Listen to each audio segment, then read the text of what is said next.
All right, everybody. Well, welcome back to TriState Football's Monday Night Rewind. Of course, as always, my name is Daniel Kuhn, along with my co-host Jacob Berkemeier, and we are back here once again on this very pretty day, very pretty Monday evening, to talk Yeah. about Tri-State football, the Cincinnati, Northern Kentucky, Indiana area, and some of the action that happened in Week 9.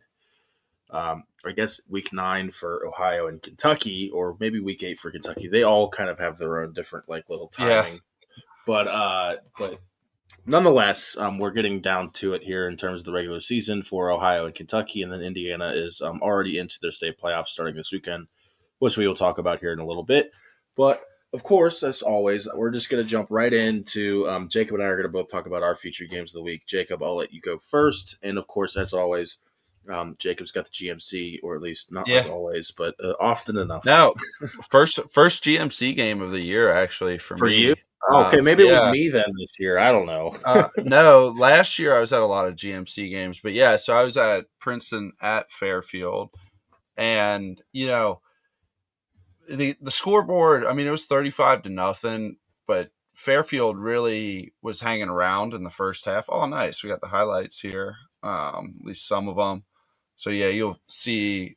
I think a couple of these Princeton touchdowns. I'm pretty sure Channel 5 left at halftime to actually go to the game you covered. Or were you at? You were at Wentwoods Anderson, correct? No, I was not. Or, I oh, was you were I was not. on Okay. WLWT content. Okay. But yeah, so see them walking out and everything. But yeah, score was 35-0 here. Yeah, you see the interception here by Andrew Wells. Set up Princeton really nice for their first touchdown of the game here. They just ended up doing a little handoff to Zion Neal for a 4-yard touchdown. Kind of got things started off right, the 9:14 mark in the game.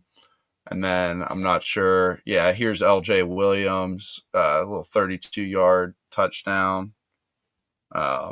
See him just kind of like break off a couple tackles like crazy and just.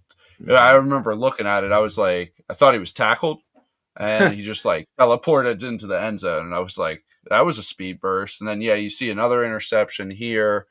This time it was Nate Kennedy, and so I think Princeton, they did a really good job. They also had a fumble recovery. I mean, their defense they were really good in the red zone, especially because early in the first half, Princeton or Fairfield was doing a nice job driving the football, getting down into the red zone, and then it was just a bend don't break, and Princeton was able to just kind of stuff them and not.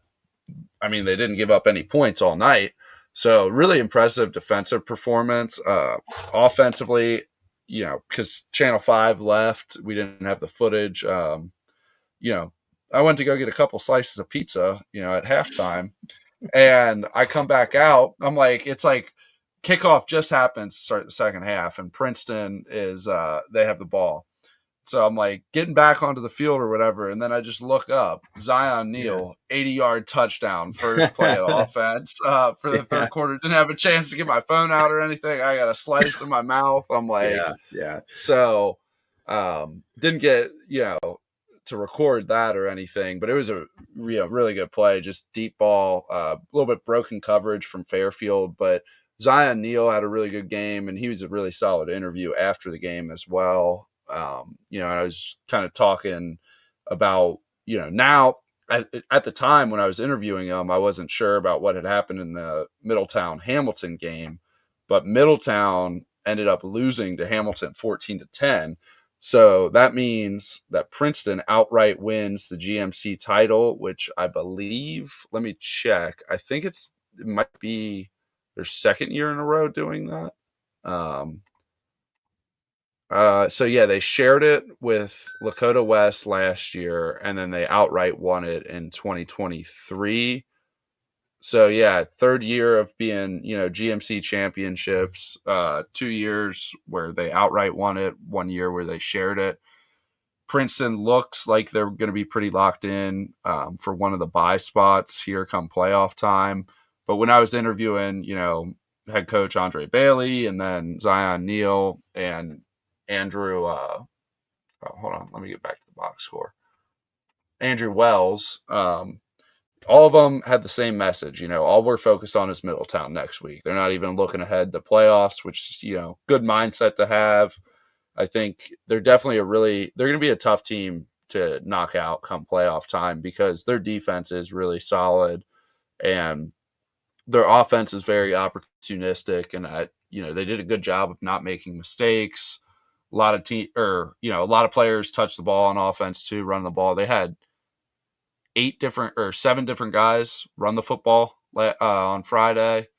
And then, Larice Barnes didn't really have to do much. He only threw the ball 13 times and five attempts or 5 completions and 1 touchdown. So, but you don't really have to do much when your defense is playing like that. And then, you get a nice 80-yard pass too. So your 80-yard touchdown to start the second half.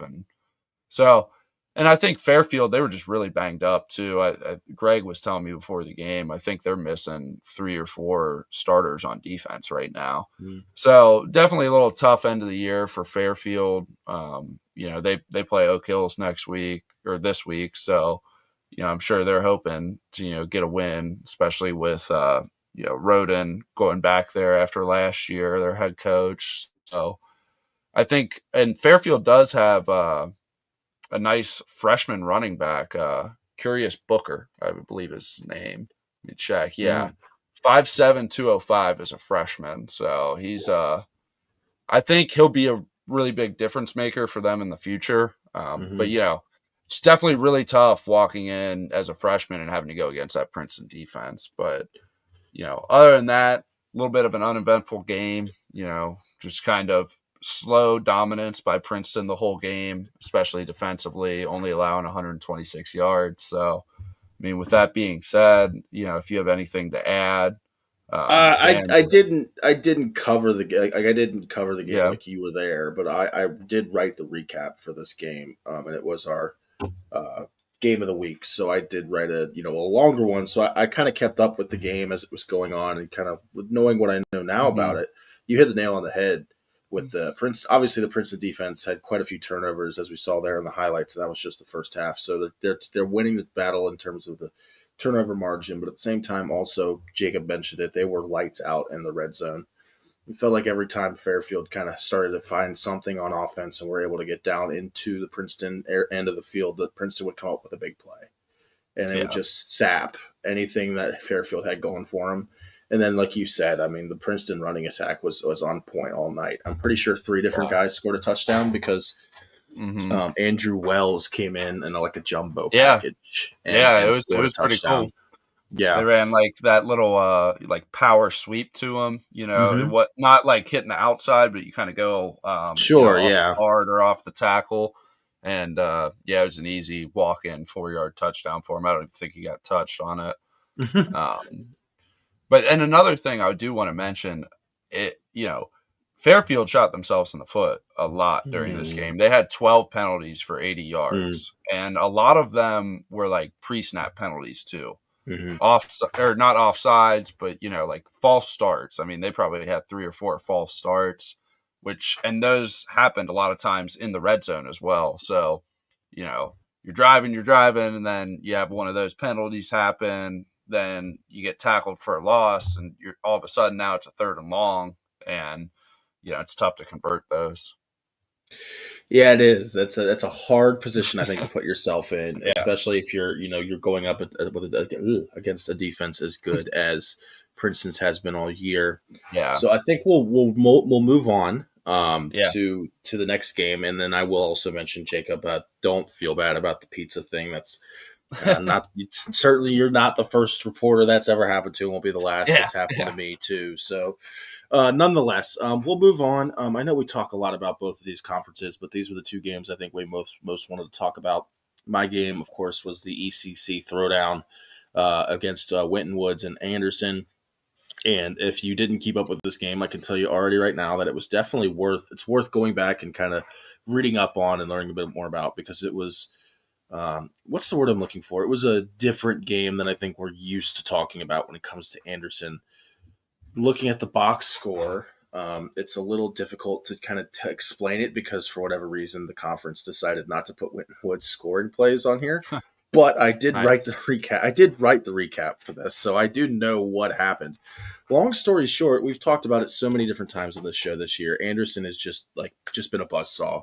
I mean, they mow Hmm. through everybody they possibly face, and they really had not, up to this point in their season, faced a lot of adversity from a defensive or even an offensive point of perspective.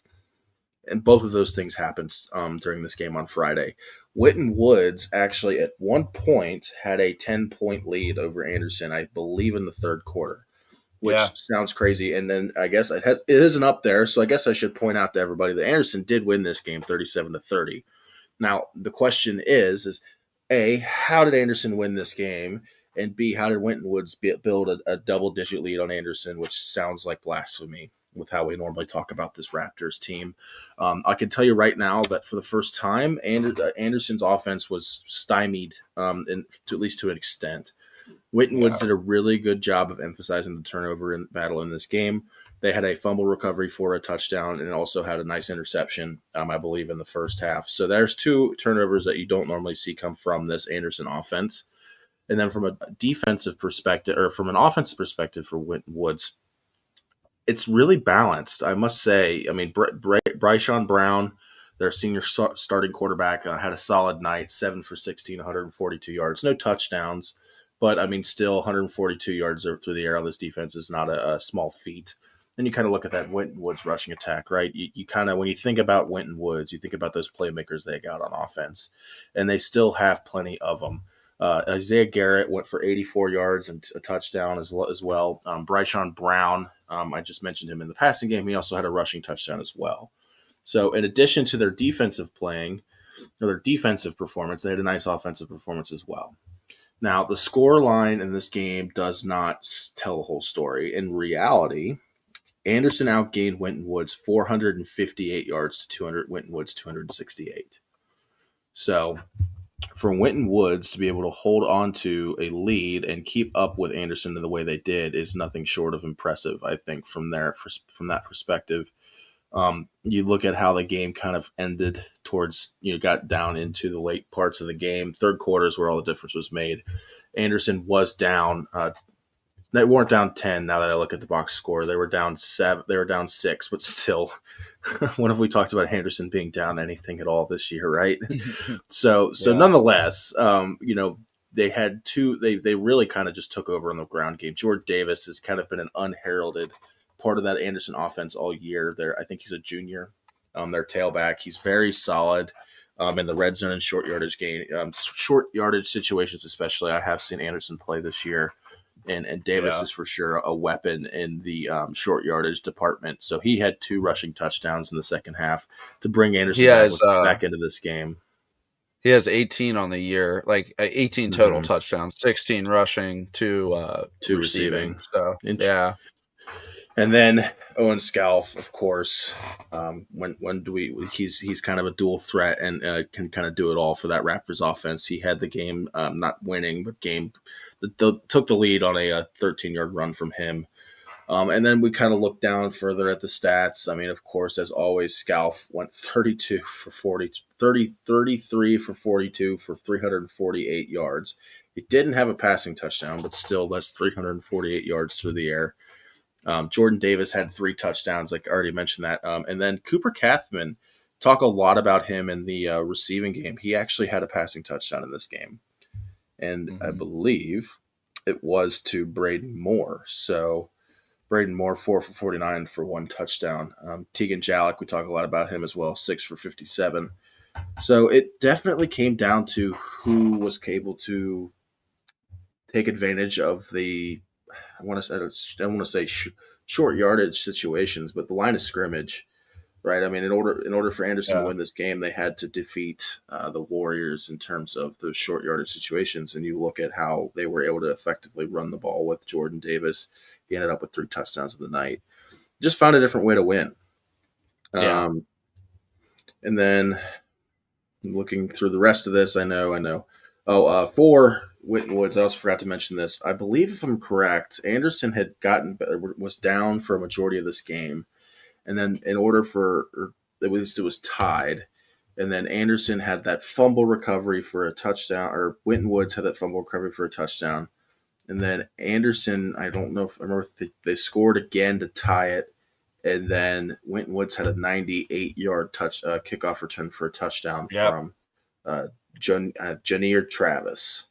Yeah. So Winton Woods found some weaknesses in that Raptors armor, but and at the end of the day, Anderson did end up pulling out this game. And I know I'm rambling, but the bottom line is Anderson is, I believe, I think they're a 3-time straight ECC champion. If they're not 3, Yeah. they're at least 2. And this was the closest loss they've had in a while. And it's worth noting that Anderson has lost one conference game in 3 years. Their last loss came to Milford in September of 2023. So they have completely dominated the conference. Yeah. Over the They're last few years. Back-to-back champs. Milford won it in 2023. Okay, so Milford did win it that year. Okay. Loss, yeah.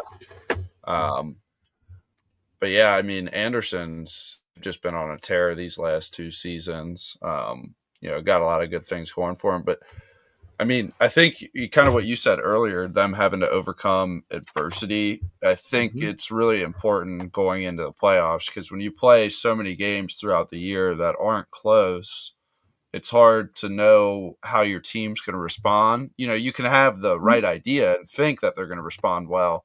Sure. But until you see it, and actually get into a moment where, your back's a little bit against the wall, you've made some mistakes, Winton Woods is finding other ways to score, whether it's a kick return, whether it's a fumble recovery for a touchdown, getting an interception.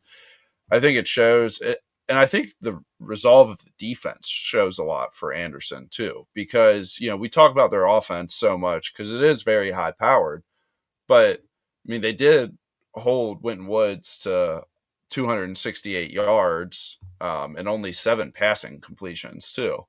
So, I mean, yeah, Winton Woods had 126 yards on the ground, but I think that the defense is ultimately what helped win that game as well. Even though they didn't force turnovers, it's been a very overlooked part of Anderson, I think, all year, and it happens all the time with them because of the offense that they run.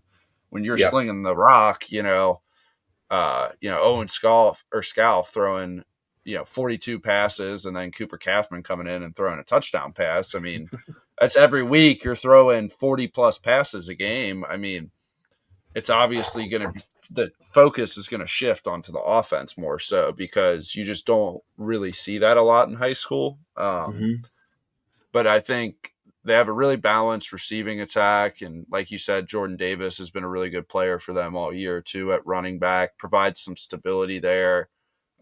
When they do decide to run the ball, he can kind of convert those short yardage situations. And yeah, I mean, I just think defense is a little overlooked too, because especially in Division II, I think what they've been able to do all year, just looking at they only have allowed 120 points overall for the season and 110 in the conference. So, I mean, and that's the lowest overall. Winton Woods actually has only allowed 114 points, but so they're only 6 points, kind of away from Winton Woods. And, Winton Woods always has such a dominant defense every year too. I feel like Winton Woods kind of hangs their hat on their defense more so than their offense most years. So I just think it's, give credit to their defense, even though, didn't get the turnovers. I'm sure they made timely stops to allow the offense to kind of get back into this game, and played some complimentary football, even though I wasn't there to see it with my own eyes. But if I had to guess, well, you took the words right out of my mouth when you mentioned that it was. I think it was good for Anderson to kind of get that adversity kind of in their system, if that makes any sort of sense. Prior to the season ending and before they head off into the state playoffs, because I think at least from Anderson's perspective, right, the ECC is a fairly large conference, so you're playing majorly the same teams every year, right? Yeah. I mean, it's at least 9 out of the 10 weeks, if not all 10 weeks. I could be wrong, but so you kind of know what you're getting, right, when you play the same teams every year, not in a negative way, but you know each other very well. Right. So it's hard to kind of, especially if you're as dominant as they have been, it's hard to kind of find out, what's our team going to do when our back's against the wall. Because you're going into the playoffs and Yeah. regionals, sure, some of the same teams, but you get into deep into it, you're playing teams you've never played before that will find, ways to, play you differently, right? To find Sure. different ways to score. And I think that's what was a good thing for Anderson. And then I'll just, reiterate what you said, and then we can move on. Obviously, it's easy to kind of overlook the Anderson defense because the offense puts up so many points. But the reality of it is, I mean, and listen, you look at the box scores, right? What's going to light up in front of your face is Owen Scalf throwing for 400 yards a game. Yeah. It's hard not to ignore that. But you look at what their defense has been able to do as a whole unit for the entire year. Yeah, maybe they don't light up necessarily the turnover margin, but man, they, like you said, they are consistently tough to get any sort of yardage on. And Yeah. their yardage difference this year and their point differential is it speaks volumes to that. For sure. And I do want to add one more quick thing before we move on. So like you can look at it as a luxury or as terrible what like the GCL South has to go through because there's only 4 teams in that conference. So but the luxury in it is the GCL South gets to schedule all these really tough opponents to kind of prepare them for the playoffs. I feel like that's why you always see a GCL South team like it feels like winning the region, winning that region 4. And sometimes you get a GMC team as well. But, with the GMC and the ECC, both of those conferences have, 10 schools in them. I think, yeah, about 10 schools. So it's like, you get one non-conference game and then you're just right into your conference play the rest of the year. So, and for the GMC, I think the GMC stacks up a little bit better overall, like top to bottom than the ECC. And it's not a knock on any of the schools in the ECC, but for a team like Anderson, like it would be pretty nice for, an Anderson that's year in, year out so good to be able to play. Not saying that they would play an Eds or an Eyes, but maybe a Highlands or East Central. Somebody like Maslin. Yeah, they're a really good D2 school. Just off the yeah, top of my or head. I know Anderson lost to Avon last year, kind of in the in the state championship, and it's like a rematch with them this year. I'm sure would have done them really well. As but it's just you can't schedule it when you got 9 other schools you got to play in your conference, every year. So just wanted kind of viewers to keep that in mind when absolutely, obviously we talk about them a lot and how high powered their offense is and how good their defense has been, but it's good to have a test, with Winton Woods this year. So, and Winton Woods normally, and I'll just real quick, conversation here. Winton Woods always plays tough. I mean, that's always kind of, you look at this landscape of the ECC. Lebanon's been quite good this year. Kings has been very good this year. Typically, I know Milford's had a down year this year, but usually Milford's pretty tough. But you look at Winton Woods, and they're kind of always been that mainstay of the ECC, where it's like if you want to, you got to play them really well, or they're going to play you really hard. Yeah. And, I think from Anderson's perspective, it's a good thing to get that out of the way now, because if you look back to last year, Anderson kind of boat raced Winton Woods last year too. So it was good to have that kind of come back to, normal, and then it'd be a tough game for them. Okay. We'll move on for the sake of time. We'll talk about a little bit of playoffs because obviously we're getting close to it. And then if you're a fan of Indiana high school football, you are already into it starting at this weekend. And we have, I think we'll just roll into quickly the 2 schools from Indiana. We'll talk, kind of bring up who they're going to play and what their situation is going to look like. Yeah, absolutely. So do you want me to get it pulled up? Yeah, you can pull it up because you have both already pulled up. I only have one. I got you. Share screen. Okay. So, here we go. So this is the Class 5A state tournament. So for those of you who don't know, 6A is the top, like a Division I in Ohio for Indiana. So 5A includes East Central. And so they have a bye this first week, I believe. And I then yeah. so they play Franklin Community at on Halloween actually for their Mm, first game of the playoffs, and that's the sectional semifinals. So East Central's had a pretty good year this year. I click on them here. They're overall 7-2, 3-0 in their conference. Um, they did just lose to Roncalli last week, which was a non-conference game. Which I think didn't Roncalli play Elder they like play 2 weeks ago LaSalle every year. or LaSalle? They Yeah, play I knew LaSalle it every was year. a GCL They're school. a tough little school, so that's not. Um, I don't think that's by any means a bad loss for East Central. yeah, and just so all the viewers know, Danny and I are not huge fans of the Indiana high school state website for all their sports. They like send you through max preps and stuff, so it's Mm, kind of tough. But yeah, just kind of looking at rushing yards per game. Colton Bellman for East Central, he's been really solid. 135 yards per game. I mean, if that keeps up in the playoffs, mm-hmm. I have a feeling they can definitely go, and 10 total touchdowns as well. You see Elijah Selhorst here with 8, Zamir Whitaker with 6. And then, yeah, I mean, I just think that they have 5 interceptions here for Carson Dorsey. Looking at that right there, I mean, that's 10 interceptions through 3 guys. I think they're in a really good spot where if they can just run the football well and force turnovers, they're going to have a really, really good chance to, make a run here in this playoffs. I Yeah, don't know if you absolutely. had I mean, I stuff to think add. they're always very tough within that class 5A or 4A. So did you say was it 5A or 4A? 5A. 5A. I'm getting them mixed up.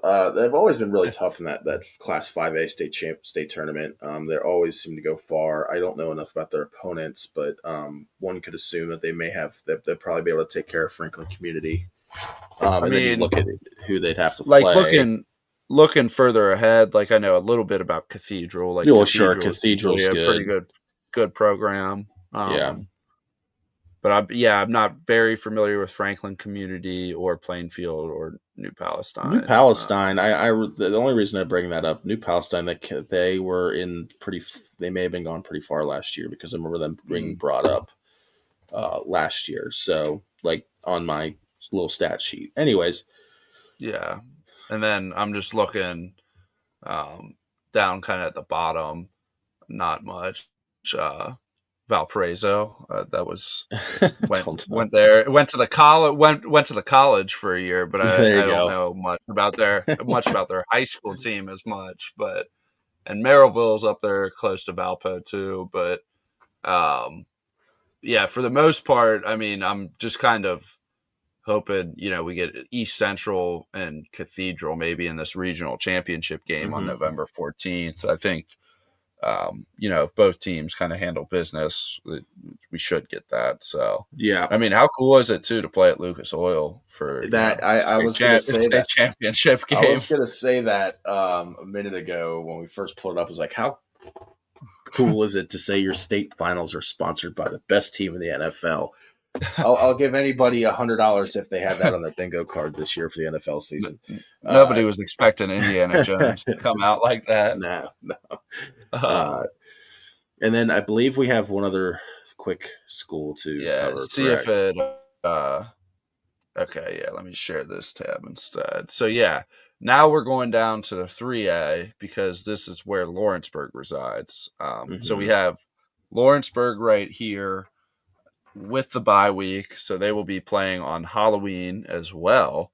And they play the winner of Franklin County and Batesville. And Batesville is one of those schools that's kind of right on the line. It's We don't close. It's talk about them close. much, but they're definitely close enough to where that game will be paying pretty close attention to. Batesville is usually a solid program as well. I know Lawrenceburg's been really good the last, three or so years, I Mm-hmm. believe. Maybe even longer. But 3 years ago is when I started covering this. So when I started paying attention a little bit I more, think they've always been halfway decent. yeah. But they've definitely been, a solid school for a while. And, a lot of these other schools, though, I'm not, not super, super sure about. Trying to see anywhere down here if I recognize any school. Hey, we got a Princeton in Indiana, There you too. go. Um, but yeah, not, I don't really know a lot of these other schools. So I've we'll be I've heard of rooting. Oh, I've yeah, heard of you go ahead. Evansville Memorial. I've heard of Evansville Okay. Memorial. I've heard of them, which means they have to be decent, right? We have to use logic there. No offense to the uh, other Indiana schools, but it's a yeah, very such a small area for us to have to cover. It's really only those two right. teams. So Yeah. And, so we're definitely going to be rooting for Lawrenceburg in this mhm. division, just kind of to, keep us interested in the Class 3A over in Indiana. Yeah, So, and then kind of do you want to transition kind of go into yeah, sure. I mean, the we can talk to the briefly Ohio about side? just talk briefly about what's going on in Ohio. Obviously, getting really close now. It's the last weekend of the regular season this weekend, this Mm. Friday. So we'll be getting into the state playoffs, and thankfully the OHSAA website's not too bad. Well, So, and yeah. So yeah, now I'm switching over to Joe Idle. Also, yep. one thing I do want to highlight, um, Baden, I believe. Yes, Baden ended up beating Alter 28-14 last Hmm. week too. So now Baden, I think, is going to outright win the GCL co-ed. Hmm. They've had a really good year, 9-0, 385 to 151 point differential. I did just want to point that out. And then same thing for Indian Hill. Indian Hill is 9-0 as well. Hmm. Just beat Deer Park 48-6. And they play Reading next week, which Reading's 1-8. So I have faith that Indian Hill will move on to have an undefeated season. But after that little sidebar right there, we can kind of get into this. So Elder, picking up another win last week. Just, They're yeah. Bishop chartered from Indianapolis, 28-7, just continuing their very dominant season. The schedule that they played and to be 9-0 at this point in time is pretty impressive. And they play De La Salle, Michigan, and They're a that's good at the team. Pit. Um, That's a good. but That's a good. it definitely helps the fact that they don't have to travel all the way up to Michigan, That and helps. it's Yeah, the for other sure. the other way around. They got to come down and play at the Pit, which we all know how good of an atmosphere that is, and especially there's a lot of buzz around the Elder Panthers right now. So then you got Saint X, which Saint X, the team Greg was telling me their team that they were supposed to play next week, dropped. So that Saint X has a bye this week, and then we'll Mm, probably get a bye the following week as yeah. well. Well, it could be a good thing or a Yeah, bad thing, right? I mean, it's never great to have an extended period where you're not playing. Just maybe have a little rust, but I think yeah. they'll be fine. Um, I notice on here, and obviously I'm not trying to usurp the segment from Jacob because he does such a great Mhm. job at breaking this stuff No, down. no, go ahead. But obviously Moeller sitting now, Princeton at that like third ranking after Hmm. their big win over Fairfield. We haven't talked about it yet, but Moeller did not have a great game against St. Ed's, which obviously St. Ed's is a very very good opponent. So I don't think that's anything to necessarily spell disaster for the Crusaders, but obviously is, I guess, in terms of their what we expect from them, a slight down year, but they're still sitting at that fourth overall rank. They could, if they pick up a win this Yeah, weekend, they could be a 2 seed. yeah, for sure. And I think a lot of Moeller's been banged up throughout the year, and like you Mhm. said, Eds is just a really good team as well. So, and if they do end up making a run in the playoffs and see them down the road, at least you've seen them once already. You know what to Yeah, expect. fair enough. But yeah, and then you see kind of Winton Woods here, so there could be some movement. At Hmm. basically with Moeller or Winton Woods. One of those two teams is probably going to lock up that last bye. It just kind of depends. If Moeller wins, it'll be the 4 that you see right here. But if Woods wins and Moeller loses, I think they have a good chance to leapfrog them. But Mm-hmm. and you see here, you got West, East, Mason, and Fairfield, Hamilton, and Oak Hills kind of are the last teams really in the hunt. Well, look at Western Hills there. We I talk know. about them being used to be a big powerhouse back in the day. They've fallen on harder times. They're still. I mean, they're all They still have three a and chance. there's Well, 3-6. But I mean, hey, man, if they win, mhm. they're in. Or at least Well, if yeah, they and it is 12 teams that make it. So as of so I right guess now, they are the 12th team.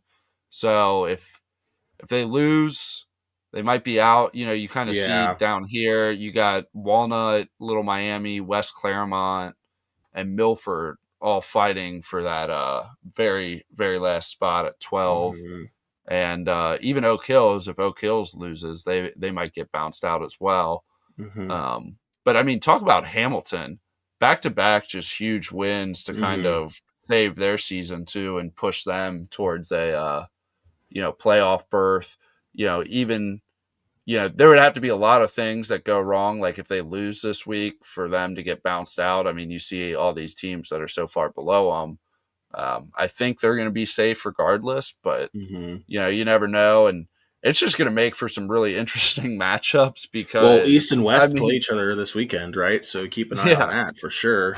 yeah, and then it's going to be a lot of GMC matchups this first week in Region Mm-hmm. 4 because I mean, you have 3 schools in the GCL South that are probably making it to the bye week, so definitely something to keep your eye out on. Having to beat teams twice is definitely really hard. Mm-hmm. So we'll see what happens there. Try to quickly move through some of these. I know we've already taken up a decent amount of your time, but it's that time of year. It's exciting. We got a Yes. lot to talk about. So you see here, Anderson clinches the 1 seed, Kings right behind them, and then Trotwood, Madison, LaSalle looking like. But there's a lot more variation here. I don't know Yeah. how much you guys can see this. I'm gonna flip. Harrison's up there. They've clinched a top 8 seed. Well, it's kind of crazy here. Like Trotwood with a loss, 3-7, 3-7. Mm-hmm. LaSalle with a loss, 3-8. You know, so there's a lot of movement that could happen from these Mm-hmm. 3-8 spots.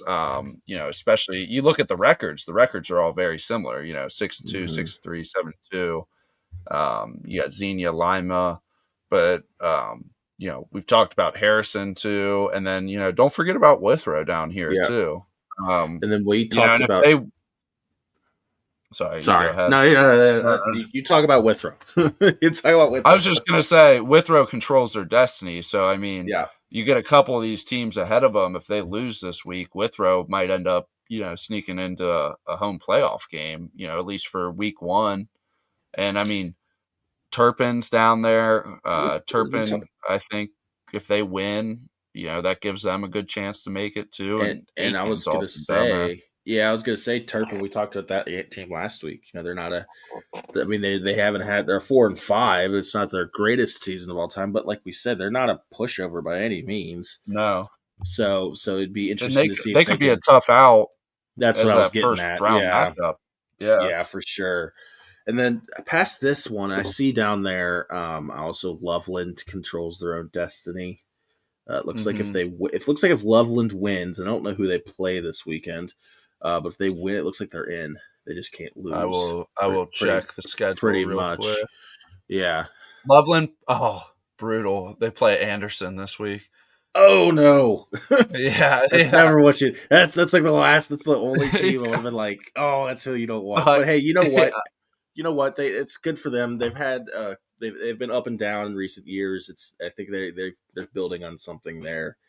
absolutely. And And they can still make it in even with losing that game. They just might yeah, need a yeah, couple it other just things to go their way. they need a little help, but you never know, right? Right.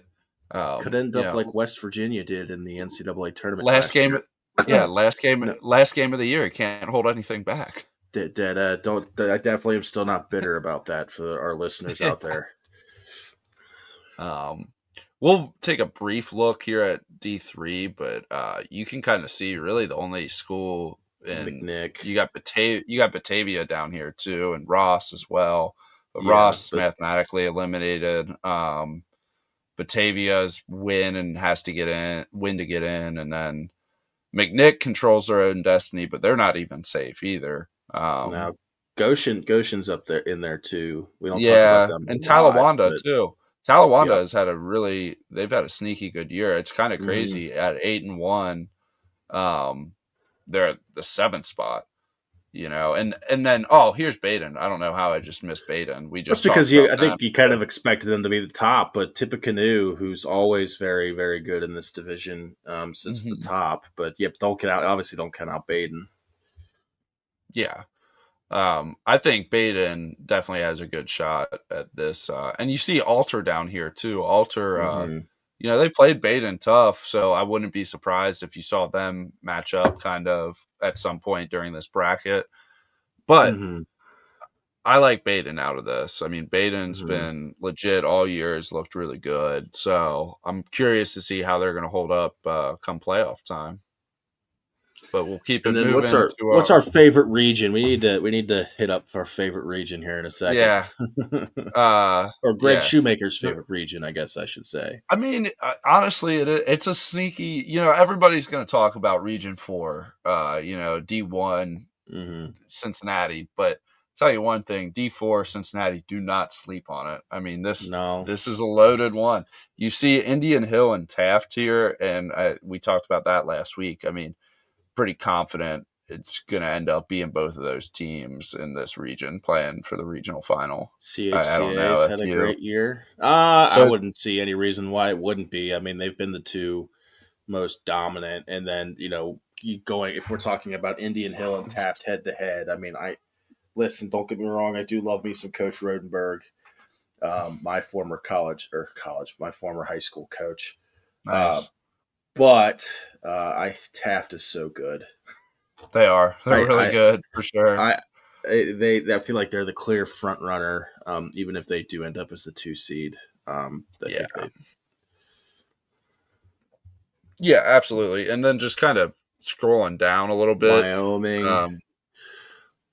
You can Wyoming's only loss was to Indian Hills, so by no means have they had a bad year either. No, and that's like Wyoming and Clinton Massey are both going to be really tough outs here. And a lot of these schools, it just sucks too. I mean, they all haven't had terrible years, but it's like you look from the 9 to the 18 spot. There's 9 teams competing for these last 4 spots here. Crazy. So there's a lot of shifting and stuff that could end up happening here, kind of on the back end of this division. But this top half is really solid, all the way even down to Brookville. But, I mean, Wyoming, Clinton, Massey, CHCA, Valley View, Taft, Indian Hill. And Valley View last year had a nice little run there, too. I remember us talking about that some. But that kind of wraps up our playoff segment, and then we are going to try and quickly blow through this Blitz 5 top 25 since we've already talked about a lot of these schools. Yeah. I just want to bring up one thing about the top 25, and then I'll let you just rip through who's where. Yeah. I feel like Anderson should be above Moeller. And I know that may be like strength of schedule, maybe you could say, I mean, Anderson's got so much talent on that roster, but it's like, well, it's Moeller. Yes, but Moeller's got 3 losses at this point. So I personally feel like Anderson should be above them, but nonetheless, it's still I think it's still fair to have those 2 schools be the top. We talked about it a little bit. It's, the strength of schedule that Moeller plays is what I think is helping him out so much compared to Anderson's. But I tend to agree with you a little bit. I think Anderson's resume, especially over the course of 2 seasons, I know you don't want to take last season into account, but It is like, I mean, they've been very dominant, and I feel like they should be, at the 2 spot. But It's not like I'm sitting here trying to bite the hand that feeds me. Obviously, yeah, one of our bosses, Greg Shoemaker, knows this, and yeah, obviously he does an incredible job with these. I'm not sitting yeah, here saying that he's outright wrong. I would no, tend to lean towards more like, okay, Anderson's been so dominant, but hmm, nonetheless, it's only one spot, right? It's not like we're sitting here right, talking about whether or not UC should be a top 25 team, or they are top 25 team, but yeah, a top 15 team. It's not like that. yeah. Anyways, But yeah, so now I'll try to fly through these real quick. So yeah, you got Elder, and they play De La Salle, Minnesota, or not Minnesota, Michigan. My apologies. I do that all the time too. I always get Yeah, those two mixed up. um, and they are 3-5, but yeah, Elder coming off a win. They're wow, yeah, and so the last time they went undefeated in a regular season's 1991. That's So crazy. You Elder would have has never some guessed chance. that. I mean, it honestly makes sense because you got to think most of these teams in the GCL drop one game to another Hmm. GCL team or one of these really tough schools that they play. Hmm. However, trying to get through this quicker and not just keep rambling. Moeller 6-3, lost to a really good Eds team. They played Muskegon, which is a Michigan school as well, who's 6-2. So 2 GCL South teams getting matched up with some Michigan schools. Getting a little Ohio State, Michigan, action before that game happens. Before the Uh, actual game. yeah, and then Anderson's getting Loveland. They should end up going undefeated this year. Princeton playing Middletown, which I still am excited for this game, even I think it'll be a though good game. Princeton does have the GMC title outright. I think it's a really good game, good measuring, for both teams. See where they kind of stack up. St. X ended up beating up on St. Ives, which is just crazy to me that Ives is 1-8 this year. Yeah. Just a down year for them, but yeah, and then they don't play next week, so they're gonna get the at least help of not losing a game, not winning a game. They'll probably just stay right at that 5 spot and secure their bye. Then Kings beat Turpin 38-26, and they have Walnut Hills. Just an awesome year for Kings too. When Hmm. Winton Woods and Anderson get a lot of talk in the ECC most years.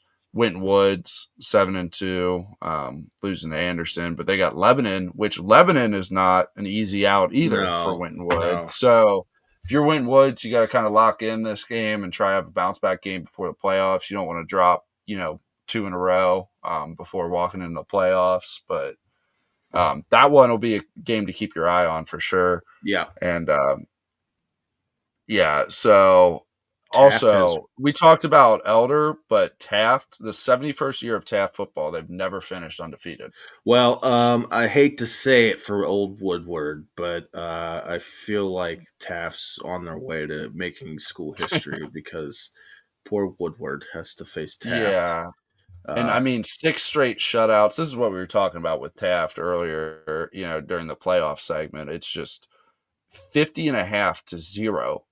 6 straight shutouts. I mean, that's crazy. it's and I don't really see it slowing down in the next few weeks. It might be that No, regional final game against you know, Indian Hill Indian where it Hill, ends up that's Benoni, where they whomever. end up Yeah, getting scored on, yeah. Um, but then yeah, you got Highlands, which I know we didn't really talk about Kentucky a lot, but they we still got will be 2 weeks mentioning left. yeah, Yeah, so we will be talking about Kentucky a lot more next week. Probably do a playoff segment for them. But they play Scott, which that's a good game for Highlands too, because both of those teams are 7-2. Scott's. I bring it up here. I know we're reaching closer and closer to an hour, but so I'll keep it short. Scott has always been a little bit of an oddball to me because they've struggled in the past in terms of their football program. That's not a small school, so Mm-hmm. nice to see them have a decent year this year. Absolutely. And then you get LaSalle, who won not the College of Louisville, If we talk about but that, Louisville yeah, area. they play Mount Healthy next week. Should be a win for LaSalle. Mount Healthy's had a rough year, but 0-9. And Lakota West getting a huge bounce back win, beating Oak Hills 38-6. Yeah, I think if they can beat East this week, gives them a lot more confidence heading into the playoffs. Like, they still have had a good year. It's just not what we're accustomed to seeing out of a Coach Bolden team. And then Ryle, they beat Great Crossing by 26 last week, and they play a 5-3 Simon Kenton team. So can't take that that matchup lightly either if you're Ryle. Covcalf 56-0 against Harrison County, and they got Mason County, who they'll probably beat there as well. It's good to see Baden here at 14. I think they have earned it for sure this year. It's being a smaller school, D3, D4, it's hard to kind of crack the top 10 in this. You have to be, it's like Taft being so ridiculous at D4 is that's what cracks it. And I think Baden's been really strong this year too. But you see East here, and Baden does have McNick next week, which McNick's a solid team usually. And they're 5-4. But then Lakota East, they beat Sycamore, and rough year for the Aves. But they play West. So, I mean, really, I think whoever wins that game is going to have so much momentum going into the playoffs. For That's sure. such a high energy, high intensity game there, rivalry. And then you have Cooper, who beat Scott last week, and they play Boone County. Might be a game to pay attention to. Boone County is not necessarily a pushover, but Cooper's definitely had some momentum the last few weeks. And we talked about East Central in our segment. They got a bye week next week and then play on Halloween. Middletown, huge game against Princeton. I think just, I've been saying momentum a lot here in this segment, but just building it's the truth. I mean, we're getting close building to the positive momentum into that. How much confidence it would be for Middletown to beat Princeton, and we've talked about it. Middletown also is not in the Region 4 either, so they're going to avoid all this GMC mess, all this GCL South mess in their region. So it's definitely helpful for them. And then Lebanon, they beat Walnut Hills, and they play Winton Woods this week. I think it is a huge game for Lebanon because they've had a quietly good year, and Winton Woods coming off a tough loss. I think this just proves, and they're in that same division as Middletown as well, Region 3. So, maybe a chance to move up a little bit, get a bye in that division, and then Mason beating Coleraine, and they have Sycamore. So nice little end of the year for Mason. Get to kind of get those two teams in the GMC, and get some positive vibes back a little bit for Mason. They've had an up and down year, and rattling off these last 5 real quick. So Withrow, they got West High up next, and West High does have a chance to make the playoffs. So this is a big game for West High if they can beat Withrow. I think Withrow is pretty much locked in, but obviously you're looking at seeding, home playoff games, stuff like that. So Withrow is definitely going to come out ready to play. And then Fairfield, like I was talking about in my game, they were just a little undermanned last couple of weeks and got smoked, but definitely a big game against Oak Hills. Both teams, I think, will be really ready to play. And then Beechwood, just doing Beechwood things, 56-0 win last week, and they do play a good Bracken County team. So maybe keep your eye on that because there's never Bracken County. You don't see a lot of great competition with Beechwood. I feel like a lot like earlier in their year they'll play some higher division schools, but as the season kind of progresses, they start playing teams in their division, and then it's just steamroll central. Bracken County's not bad. Bad, so keep an eye on for that for sure. And I mean, here what we were talking about, Indian Hill is the number 1 ranked team in that Region 16, but they're actually 16 slots lower on our rankings than Taft is. So something to, just keep an eye on once this playoff thing starts up here in a couple weeks. And then CHCA, they have Summit Country Day next week, and CHCA's had a really, really good year as well. And then knocking on the door, Clint Massey, Harrison, Lawrenceburg, Lloyd, and Talawanda. So if you have stuck with us this whole time, I commend you. We have not had this long of a show in a really long time. But like I said, we were talkative tonight. We wanted to cover a lot of stuff, and I feel like we've done that. So, well, it's when when you get into the playoffs, it becomes difficult to try to keep it under 40, 30 minutes when you've got so much to talk about, because it's we have to do everybody justice. I mean, we can't just sit here and talk about Moeller and X and Elder the whole time. We have to talk about every region and every division that we possibly can, with the amount of schools we have to cover, amount of teams we have to cover. But nonetheless, thanks to everybody for sticking with us for this mammoth of a show. We're going to try. Well, I'm going to get in the lab, as the kids say these days, and try to maybe streamline a little bit on how we kind of cover all the playoffs. We might ditch the featured games, at least shorten that segment up a little bit once the playoffs get rolling. Nonetheless, of course, as always, you can check out all of our podcasts on TriStateFootball.com's website, their YouTube page, and all major podcast platforms, your Spotify, your Apple Podcasts, wherever you may get your podcasts from. And then, of course, you can check out all of our other content from TriState Football on our social media platforms and all at our amazing website, TriStateFootball.com. That being said, that is the end of our show. Everybody have a great evening, and we will see you next Monday for maybe a shorter show.